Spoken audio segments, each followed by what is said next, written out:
그런데 꼭 바꿔야 할 정책은 그대로입니다.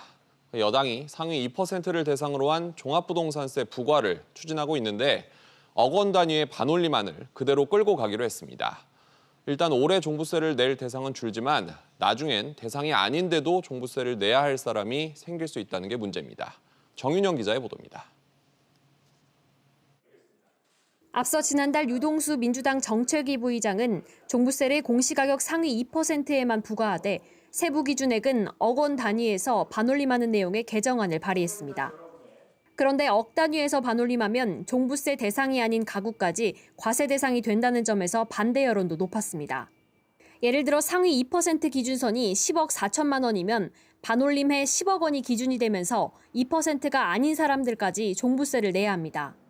그래서 억 원 단위가 아닌 1,000만 원 단위로 반올림해 부작용을 최소화하자는 주장이 나왔지만 결국 민주당이 원안을 고수하기로 했습니다.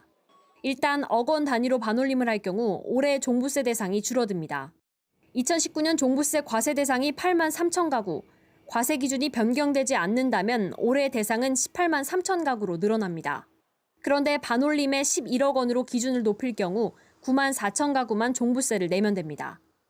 조세를 부과하기 위해서 명확한 기준이 있어야 된단 말이에요.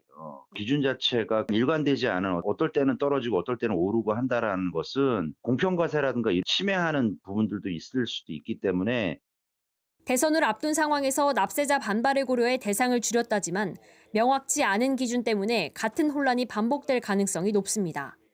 SBS 비즈 정윤영입니다.